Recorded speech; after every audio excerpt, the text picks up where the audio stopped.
अस्सलाम वालेकुम व्यूअर्स, मैं हूं समीना पाशा। उम्मीद है आप लोग खैरियत से होंगे। व्यूअर्स, मैं भी बिल्कुल खैरियत से हूं। मैं सबसे पहले तो आज आपको ये वाज़े करना चाहती हूं कि मैं बिल्कुल खैरियत से हूं, अपने घर पर मौजूद हूं अल्हम्दुलिल्लाह। मेरे साथ कोई किसी किस्म का नाखुशगवार वाक़या पेश नहीं आया और ना ही मुझे गिरफ़्तार किया गया, ना मुझे अगवा किया गया है। मैं अल्हम्दुलिल्लाह बिल्कुल बखैर आफ़ियत अपने घर के अंदर मौजूद हूँ। ये खबर की तरह ये वजाहत मुझे क्यों देनी पड़ी है, इसको मैं अभी आपको बता देती हूँ, लेकिन उससे पहले मैं एक डिस्क्लेमर ज़रूर दे दूँ कि मुझे अपने बारे में बात करना बिल्कुल पसंद नहीं है, क्योंकि मैं समझती हूँ कि मेरी ज़ात इम्पॉर्टेंट नहीं है। हाँ, मैं भी मेरी बात इम्पॉर्टेंट हो किसी वक्त, लेकिन मैं अपने बारे में बहुत ज़्यादा गुफ्तगू करना पसंद नहीं करती कि मैं उसकी कोई खामखा तशहीर करूँ। लेकिन हुआ कुछ यूँ कि कुछ ऐसी र्यूमर्स मेरे मुतालिक फिर से उड़ाई गई, जिसकी वजह से मुझे ये क्लैरिफिकेशन थोड़ी देनी पड़ रही है शुरू में वीलॉग में। और उसकी वजह ये बनी कि रात गए ये ख़बर सोशल मीडिया पर बहुत ज़्यादा गर्दिश करने लगी कि मुझे गिरफ़्तार कर लिया गया है या कोई मुझे पता नहीं अगवा कर लिया गया, उठा लिया गया है। और फिर उसके बाद ये ख़बर बड़ी तेज़ी से सोशल मीडिया पर फैली, जिसकी वजह से फजर के टाइम से ऑनवर्ड्स बहुत सारे लोगों के मुझे मैसेजेस आते रहे, कॉल्स आती रहीं, लोग मेरी खैरियत मालूम करने के लिए ज़ाहिर है रब्ता करते रहे। उनमें मेरे कॉलीग्स भी शामिल थे, उनमें ज़ाहिर है मेरे दोस्त अहबाब रिश्तेदार भी शामिल थे, मेरी फैमिली मेम्बर्स भी शामिल थे। तो पहले तो आप सबका बहुत शुक्रिया जिन्होंने मुझे कॉल्स की और मेरी खैरियत से मुतालिक आप परेशान हुए, कंसर्न रखते हैं, तो आप सबका बहुत शुक्रिया। आप तमाम फॉलोअर्स का, व्यूअर्स का जो दुआएं कर रहे थे, मैं देख रही थी कमेंट्स में, और नेक ख्वाहिशात का इजहार कर रहे थे, आप सबका भी बहुत शुक्रिया। लेकिन इन तमाम बातों के साथ मैं एक दो चीज़ें थोड़ी सी ज़रूर आज वजाहत करना चाहती हूँ। एक तो मैं ये वजाहत करना चाहती हूँ कि बार बार ये क्यों चीज़ें फैलाई जा रही हैं और क्यों ये ख़बरें बग़ैर तस्दीक के फैलाई जाती हैं। ये बहुत गलत चीज़ है। ज़ाहिर है कि हम भी फैमिली रखते हैं, मेरे बूढ़े माँ बाप हैं और अभी तो वो गमज़दा भी हैं। मेरे भाई के जाने के बाद से वो बहुत फ़िक्रमंद रहते हैं हमसे मुतल्लिक़ ख़बरों को लेकर के।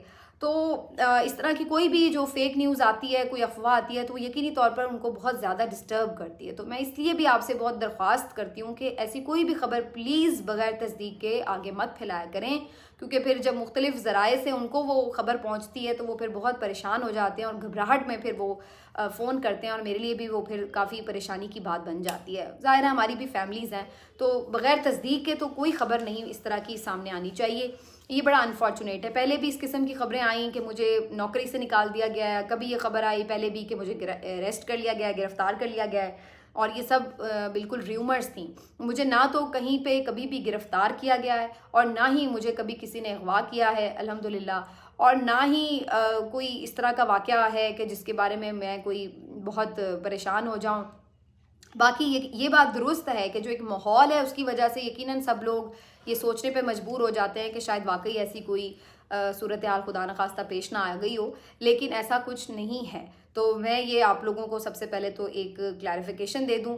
ये मैं ज़रूर कहूँगी कि इस दफ़ा ये जो ख़बर थी ये शायद कोई पीटीआई के ऑफिशियल हैं यूएसए के, उनकी अकाउंट से सबसे पहले ये ख़बर शायद जनरेट हुई है, और वो अच्छी खासी रीच वाला अकाउंट था, और उसके बाद फिर इसलिए वो बड़ी तेज़ी से ख़बर फैली। और मैं फिर एक दफ़ा दरख्वास्त करूँगी कि बग़ैर तस्दीक के प्लीज़ ऐसी ख़बरें ना फैलाएँ। मैं साथ ही ये भी कहूँगी कि मुझे क्यों भाई पकड़ना है, मैं क्या कर रही हूँ, मैंने क्या कह दिया है, मैंने कौन सा जुर्म कर लिया है। मेरे अल्हम्दुलिल्लाह माली मामलात बिल्कुल साफ़ शफ़ाफ़ हैं, और कोई किसी मसला नहीं है इस हवाले से भी। ना मैंने कोई अल्हम्दुलिल्लाह किसी जुर्म का इर्तिकाब किया है कि जिसकी वजह से मुझे कोई गिरफ़्तार किया जाए। ना मेरे पे जब तक मैं ये बात कर रही हूँ कोई एफआईआर नहीं है, कोई मुकदमा नहीं है, तो मुझे क्यों कोई गिरफ़्तार किया जाएगा। जहाँ तक एक माहौल है जिसमें ऐसा लगता है कि जी जिसकी बात पसंद नहीं आ रही है उसको उठा लिया जाए या उसको चुप करवाने के लिए कोई हरबा आजमाया जाए, तो अगर कोई ये बात सोच रहा है तो तब भी मैं सोचती हूँ कि ये कितनी बदकिस्मती है हमारे मुल्क की कि हम एक ऐसी स्टेज पर क्या आ चुके हैं कि जहाँ पर महज बात करने के लिए भी, बात कोई कर रहा है तो उसको भी इस किस्म के नताइज का ख़दशा हो कि उसके साथ ये हो सकता है, उसके साथ वो हो सकता है। तो ये कितनी अनफॉर्चुनेट है बात कि हमारा मुल्क अब इस नहज पर आ चुका है कि हम ये ख़दशात लिए बात कर रहे हों कि ओहो हम कहीं पकड़ में ना आ जाएं, ओहो कहीं हमारी बात किसी को बुरी ना लग जाए। हाँ, अगर कोई बात आइन और कानून के ख़िलाफ़ है, अगर कोई बात ऐसी है जो किसी जुर्म के इर्तिकाब के ज़ुमरे में आती है, तो ज़रूर उसके ऊपर पूछगछ होनी चाहिए, कार्रवाई होनी चाहिए, जो कानून के मुताबिक बनती है वो होनी चाहिए। باقی ہم تو جو میں گفتگو کر رہی ہوں میں تو پاکستان کے آئین اور قانون کے مطابق کر رہی ہوں، اس کے باہر تو میں نے کوئی بات نہیں کی ہے۔ اگر ہم یہ بات کہہ رہے ہیں کہ ملک میں صاف شفاف انعقاد ہوں انتخابات کے، اور اس کے ساتھ اگر ہم یہ بات کریں کہ عوام حاکمیت اعلیٰ رکھتے ہیں، انہیں ان کا نمائندہ چننے دیں، اداروں کی جو مداخلت ہے سیاسی معاملات میں وہ نہیں ہونی چاہیے، انسانی حقوق کی جس طرح سے پامالیاں ہو رہی ہیں یہ نہیں ہونی چاہیے، زیادتی کا نشانہ نہیں بنانا چاہیے سیاسی ورکرز کو، میڈیا ورکرز کو، زباں بندی نہیں ہونی چاہیے، تو ان میں سے کون سی ایسی بات ہے جو آئین پاکستان کے خلاف ہے؟ اگر کچھ ہے تو مجھے بتا دیجئے۔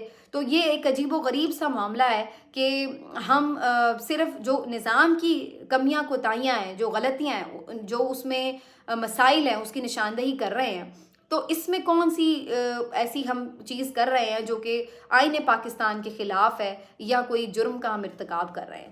لیکن جو بھی ایسے میرے کولیگز جو اس وجہ سے کوئی نوکریوں سے ہاتھ دھو رہا ہے، کوئی بیچارہ بیرون ملک جانے پر مجبور ہوا ہے، اور کوئی کسی بھی طرح سے لاپتہ ہو گیا کچھ عرصے کے لیے، یا اس قسم کے جو واقعات پیش آئے ہیں، اس نے یقینی طور پر ایک ایسا خوف کا ماحول بنا دیا ہے کہ ایسی کوئی غلط خبر بھی آتی ہے تو فوری طور پر لوگ اس کے اوپر یقین کرنے پر مجبور ہو جاتے ہیں یا یقین کر لیتے ہیں۔ تو یہ ایک بدقسمتی ہے اس وقت ہمارے ملک میں، اسٹیٹ آف افیئرز ایسے ہیں، لیکن ہیں۔ بہرحال سب سے پہلے تو میں اس چیز کے اوپر ایک اپنی کلیئرٹی سامنے رکھ دوں۔ دوسرا ایک دو چیزیں میں اور وضاحت بھی کر دوں کہ بہت سارے لوگ اس بات کے اوپر بات بھی کرتے ہیں کہ جی پتہ نہیں کوئی پارٹی ایفیلیشن کی وجہ سے کسی کو نشانہ بنایا جا رہا ہے۔ تو دیکھیے ہم کوئی سیاسی ورکر تو ہے نہیں ہے کہ جو ہمیں کوئی اٹھا کے لے جائے، یا ہم سے کسی نے کوئی پی ٹی آئی چھڑوانی ہے، کوئی پریس کانفرنس کروانی ہے، تو ہم کوئی پی ٹی آئی کے عہدیدار ہے نہیں، کوئی ممبر ہے نہیں، اور نہ ہی کسی اور جماعت کے ہیں، نہ پی ایم ایل این کے ہیں، نہ پیپلز پارٹی کے، نہ کسی اور جماعت کے۔ ہم صحافی ہیں، اور بطور صحافی ہم سمجھتے ہیں کہ جہاں پر جس کے ساتھ جو زیادتی ہو رہی ہے اس کی بات کرنی چاہیے۔ اگر آج پی ٹی آئی کے ساتھ ہو رہی ہے تو اس کے خلاف بھی ہم آواز اٹھائیں گے کہ نہیں ہونی چاہیے، اور اگر کل پی ایم ایل این یا پیپلز پارٹی کے ساتھ ہوگی تب بھی آواز اٹھانا بنتا ہے کہ بھائی یہ نہیں ہونا چاہیے۔ تو جو ملک کا ایک سسٹم طے شدہ ہے اس کے مطابق ملک کو چلنے دیں، اس کو ڈی ریل نہ کریں۔ بار بار جو ہم نے ایک سرکل، ایک تماشا لگایا ہوا ہے، اس تماشے کو ہم چاہتے ہیں کہ یہ ختم ہو جائے۔ اب بہت ہو چکا، دنیا بہت آگے جا چکی ہے، ہم بہت پیچھے رہ چکے ہیں کیونکہ ہم اس سرکل سے اپنے آپ کو نکلنے نہیں دے رہے۔ تو ہم یہ چیزوں کے اوپر بات کرتے ہیں، اس پہ میرا خیال ہے کسی کو بھی اختلاف نہیں ہے، اور بات بھی ہم کوئی اس انداز سے تو نہیں کرتے کہ جس میں ہم کوئی خدا نخواستہ گالم گلوچ کریں۔ کوشش ہوتی ہے کہ بڑے مناسب الفاظ میں جو ہے وہ تنقید کی جائے، اگر تنقید کی جا رہی ہے تو مجھے نہیں معلوم ہے کہ اس میں اب کون سی بات جو ہے وہ آئین پاکستان کے خلاف ہے یا کسی کو گراں گزر رہی ہے، تو کیوں پھر اس قسم کی بات آتی ہے کہ جناب یہ باتیں کیوں ہو رہی ہیں، تو ان جو یہ باتیں کر رہے ہیں ان کو بھگتنی پڑیں گی۔ تو نہ جانے کیوں ایسے ہی بلا وجہ کسی کو دشمن بنانے پر تلے ہوئے ہیں، جبکہ ہم نہ تو اپنے ملک کے دشمن ہیں، نہ اپنے ملک کے اداروں کے دشمن ہیں۔ تو بہرحال جی یہ ایک کلیریفیکیشن، اور اس کے بعد اب ذرا آ جاتے ہیں کچھ ایک دو اہم خبروں کی طرف۔ ایک خبر یہ بہت زیادہ پھیلی ہوئی تھی کہ جی پی ٹی آئی میں کچھ اہم شخصیات شامل ہو رہی ہیں، اور خاص طور پر شیر افضل مروت صاحب جب واپس آئے ہیں اپنے یو کے دورے کے بعد، انہوں نے جو آ کے گفتگو کی اس میں انہوں نے پھر مزید اس کے اوپر بڑی کلیئرٹی سے اناؤنسمنٹ کی ہے کہ جی کچھ اہم شخصیات پی ٹی آئی میں شامل ہو رہی ہیں، اور اب ہم بڑے بڑے جلسے بھی کریں گے۔ ایک انہوں نے اور بات کی کہ جو ہم چھوٹے موٹے کنونشنز کرتے ہیں تو اس میں یہ ہوتا ہے کہ تھوڑے لوگ ہوتے ہیں تو ان کو بھگانا، ان کو منتشر کرنا آسان ہو جاتا ہے۔ پولیس والوں کے لیے وہ آ کر آرام سے لپیٹتے ہیں سارا کنونشن، اور یہ جا وہ جا۔ تو وہ اب کہہ رہے ہیں کہ ہمیں بڑے بڑے جلسے کرنے چاہیے، جب زیادہ لوگ باہر نکلیں گے تو پھر اس کو منتشر کرنا یا اس کا راستہ روکنا پولیس والوں کے لیے کافی مشکل ہوگا۔ تو ایک نئی اسٹریٹجی جو ہے وہ نظر آ رہی ہے۔ اچھا، اب جو انہوں نے دوسرا اس کے ساتھ اعلان کیا وہ یہ کہ جناب جو اہم شخصیات شامل ہونے جا رہی ہیں وہ خیبر پختونخوا سے ہیں۔ تو اس سے پہلے بہت سارے لوگ یہ بات کر رہے تھے کہ لطیف کھوسہ صاحب جو کہ پاکستان پیپلز پارٹی کے سینئر رہنما بھی رہے ہیں، اور اس کے ساتھ ساتھ ابھی بھی شاید ہیں، خیر انہیں شو کاز وغیرہ تو جاری ہوا تھا، لیکن اس کے بعد پھر یہ بھی کہ وہ اب عمران خان صاحب کے وکیل بھی ہیں کیسز میں، تو ان کے حوالے سے بہت زیادہ یہ خبریں تھیں کہ انہیں دعوت بھی ہے پی ٹی آئی میں شامل ہونے کی، تو شاید وہ کوئی ایسی اناؤنسمنٹ کر دیں۔ پھر کچھ لوگ آج یہ بھی سوشل میڈیا پر اڑا رہے تھے کہ شاید چودھری نثار علی خان جو ہیں وہ پی ٹی آئی میں شامل ہونے کا اعلان کر دیں۔ سے کون شامل ہو رہا ہے؟ تو خبر یہ کچھ میں نے ضرور سنی ہے کہ نوشہرہ سے बैरिस्टर सरवर मुजफ्फर साहब जो हैं वो एक लॉयर हैं बेसिकली, ये पीटीआई में शामिल होने का ऐलान करेंगे और इनको, चूंकि ये नौशहरा से हैं, तो इनको परवेज़ खटक के मुकाबिल टिकट भी दिया जाएगा पीटीआई का इलेक्शन लड़ने के लिए। तो जैसे मैंने आपको कुछ दिन पहले अपने वीलॉग में बताया था कि जो स्ट्रैटेजी नज़र आ रही है वो ये कि वकला को ज़्यादा से ज़्यादा जो है वो टिकट दिए जाएंगे, और जो कैंपेन भी अब बनाई जा रही है वो यही बनाई जा रही है कि आप उम्मीदवार ना देखें, आप ये ना देखें कि कौन उम्मीदवार है, आप उसको देखें कि बस आपने निशान बल्ले पे लगाना है, चाहे वो कोई भी शख्स है जिसको आप जानते हैं या नहीं जानते, कोई नया चेहरा है या कोई पुराना चेहरा है, इस बात को आप छोड़ दें। तो अब ये उनका एक इस वक्त हमें स्टांस नज़र आ रहा है, क्योंकि जो लीडिंग फेसेस थे पीटीआई के वो तो अब हमें मैदान में उस तरह से ज़ाहिर है नज़र नहीं आ रहे होंगे। तो ये बैरिस्टर मुजफ्फर साहब की जो बात है ये सामने ज़रूर आ रही है। उसके अलावा भी कुछ एक दो शख्सियात हो सकती हैं, लेकिन जिन शख्सियात के नाम गर्दिश कर रहे हैं उनके इम्कानात वैसे बहरहाल फ़िलहाल कम है। बाकी देखते हैं जब प्रेस कॉन्फ्रेंस होगी तो मामलात सामने आ जाएंगे। लेकिन आप एक चीज़ देखिए, ये बड़ी इंपॉर्टेंट है कि जो सियासी शख्सियत हैं उनको ये मालूम है कि अवाम की नब्ज़ क्या है, अवाम की चाहत क्या है, अवाम किधर खड़ी, अवाम की सोच क्या है। यही वजह है कि अब आहिस्ता आहिस्ता आपको बहुत सारे लोग जो हैं वो एक नैरेटिव तब्दील करते हुए भी महसूस होते हैं। यानी आप, अब मैंने अख्तर मेंगल साहब की पिछली वीडियो में बात की थी, आप महमूद खान अचकज़ई की अब गुफ्तगू सुन लीजिए, वो भी यही बात अब करते हुए नज़र आ रहे हैं कि मैंने इनको कहा था, पीएमएलएन को, पीपल्स पार्टी को मैंने समझाया था कि आप इमरान खान को गिराते गिराते एक हद से ज़्यादा आगे मत जाएं, आगे खाइए। और उन्होंने कहा कि ये किसी के भी सगे नहीं है, ये इन्वर्टेड कॉमाज में किसी के भी सगे नहीं है, तो इन्होंने किसी को भी नहीं पहले छोड़ा। आप अगर ये सोच रहे हैं कि आज ये आपके साथ खड़े हैं तो ये हमेशा आपके साथ खड़े रहेंगे, तो ये आपको उस मुकाम पर ले जाएंगे जहां आपके लिए भी वापसी का रास्ता ना हो। तो आप एक हद से ज़्यादा इसमें आगे ना बढ़ें। तो आज ये लोग खुद इस तरह की बात कर रहे हैं, तो जहाँ ये एक तरफ इनका एतराफ़ जुर्म है, वहीं इसके साथ साथ ये भी बात शो कर रही है। ये क्यों ये कहने पे मजबूर हुए? इसलिए कि जब अब इलेक्शन अनाउंसमेंट है, लोग अपने हलकों में जाएंगे, लोगों से मिलना है, अवाम को फेस करना है, तो उन्हें पता है कि अवाम गुस्से में, अवाम वो तमाम लोग जो इमरान खान के ख़िलाफ़ दूसरी तरफ खड़े हुए हैं उनके लिए क्या जज्बात रखती है। तो इस वजह से अब अवाम के जज्बात को मद्देनज़र रखते हुए, अब मैं ये नहीं कह रही कि वो झूठ बोल रहे हैं या वो दिल रखने के लिए ये बात कह रहे हैं, लेकिन अब वो ये बात कहने पे मजबूर हुए हैं क्योंकि उन्हें आवाम को फेस करना है। तो कोई भी जो बंदा अवामी सियासत करता है उसको मालूम है कि आवाम का दिल किधर धड़क रहा है। ये फवाद चौधरी साहब दोबारा गिरफ्तारियां बर्दाश्त कर रहे हैं, ये सब कर रहे हैं क्यों? उनके लिए आसान है, वो इस्तेहकाम पाकिस्तान पार्टी में रहते, खूब दिल खोल कर इमरान खान के खिलाफ बुरा भला कहते और इस्तेहकाम पाकिस्तान पार्टी में एक्टिव रोल प्ले करते, और वो भी फ़याज़ुल हसन चौहान की तरह, फिरदौस आशिक अवान की तरह, दीगर बहुत सारे लोग जिनके ऊपर मुकदमात हैं, मुराद रास हैं जो कि 9 मई के मुकदमे में मुलव्वस थे, आज आज़ाद हैं, तो वो भी इनकी तरह आज़ादी इंजॉय कर सकते हैं। लेकिन उनको ये झटका फिर क्यों मिल रहा है? क्योंकि वो क्यों बात नहीं कर रहे, और वो क्यों बात नहीं कर रहे? अब ये वही सवाल है जिसका जवाब मैं आपको दे चुकी हूँ। क्योंकि उन्हें पता है कि जो अवाम में फिरता है बंदा, उसको पता है कि अवाम क्या चाह रही है, तो वो अवाम की सियासत करने वाला बंदा अवाम के मिजाज के खिलाफ बात नहीं करना चाहता। और यही वजह है कि वो अपने, एक तो कुछ अपनी इंसान की वज़ादारी भी होती है कि जहाँ आपने एक वक्त गुजारा हो, आप कहते हैं कि यार अब उसकी मुँह से उसको क्यों बुरा भला कैसे कहूँ। और दूसरी फिर बात ये है कि जब आपने आगे सियासत अगर कंटिन्यू करनी है तो फिर आप ये सोचते हैं कि अवाम की मर्ज़ी और उसकी मंशा के ख़िलाफ़ आप जब जाएंगे तो फिर आप अवाम के साथ कैसे सियासत करेंगे, कैसे हल्के में जाएंगे। तो ये एक दबाव है जो इस वक्त तमाम लोगों को महसूस हो रहा है। अब ये पीएमएलएन बाहर निकलने की प्लानिंग कर रही है, इन्होंने जलसों का शेड्यूल भी बनाया और इन्हें भी इस बात का पता है।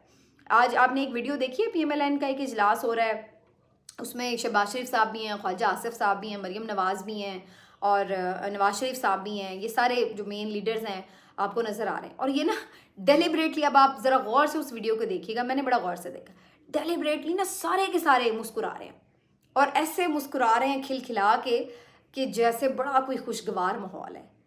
तो वो पता चल रहा है कि वो जैसे एक फैब्रिकेटेड सी एक एक्टिंग करके जैसे वीडियो बनाई गई हो, इस तरह का वो बाकायदा महसूस हो रहा है कि एक नेचुरल माहौल होता है ना जिसमें आप कुछ बैठे हैं, कर रहे हैं, कुछ सीरियस बात हो रही है, वीडियो बन रही है, और एक होता है कि जैसे आपको बाकायदा कहा गया कि जी वीडियो बन रही है और आपने इसमें अपने आप को बड़ा मुतमईन और खुश दिखाना है। तो फिर वो आप जब अपने आप को बाकायदा खुश दिखा रहे होते हैं تو وہ والی جو کیفیت ہے وہ اس طرح کی ویڈیو میں نظر آ رہی ہے. تو یہ بیسیکلی ایک پریشانی ہے پی ایم ایل این کے اندر. خواجہ سعد رفیق آ جا کے یہ وضاحتیں دے رہے ہیں کہ ڈیل نہیں کی، ڈیل نہیں کی، ڈیل نہیں کی، تو کیوں ان کو یہ دینی پڑ رہی ہیں؟ کل حمزہ شہباز کی آپ گفتگو سنیں، وہ آ کے جو آپ کو بتا رہے ہیں سہانے خواب دکھا رہے ہیں کہ یہ 100 یونٹ کی بجلی مفت ہونے والی تھی، یہ کر دیا وہ کر دیا والی ان کی دوبارہ 5 روپے کی روٹی اور یہ والی کہانی.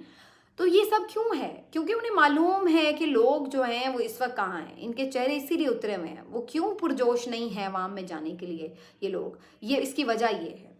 اور اب 2-3 جلسے زبردستی کرا کے پیسہ لگا کے پوری ہیلپ سے پوری یعنی سسٹم کے ساتھ، لیکن آپ کیسے کتنے جلسے کر سکتے ہیں اس انداز سے؟ تو یہ انہیں پتہ ہے، اس لیے ایک بہت زیادہ پریشر ہے. دیکھیے اس عوام کی جو محبت آپ کو ملتی ہے نا، اس کا روپ ہی الگ ہوتا ہے، اس کا پھر جو آپ کے اوپر جوش آتا ہے نا وہ الگ ہے. آپ آج عمران خان کو باہر نکالیں، وہ 3 مہینے سے جو جیل کاٹ رہے ہیں، اس کے بعد بھی وہ آ کے 1 گھنٹے کے اندر وہ بندہ سامنے آ جائے گا، وہ 1 گھنٹہ ریسٹ نہیں کرے گا. اس کو ہوگا میں جاؤں عوام میں، کیونکہ اسے پتہ ہے کہ عوام اس کی منتظر ہے. یہ صاحب آئے ہوئے ہیں، اتنے دن سے آ کے بیٹھے ہوئے ہیں، عوام میں جانے کے لیے ابھی تک سوچ بچار میں مصروف ہیں کہ بندے کیسے گن گن کے پورے کر رہے ہیں. تو یہ ساری چیزیں جو ہیں یہ ہے عوام کی طاقت. بیسیکلی یہ ہے عوام کی طاقت کہ جس کے آگے سب طاقتوں کے باوجود بھی پریشان ہیں اور ان کے جو چہرے ہیں وہ مرجھائے ہوئے نظر آتے ہیں. بہرحال اب جلسے کرنے ہیں انہوں نے، مانسرا میں یہ جلسہ کرنے کا پلان بھی کر رہے ہیں.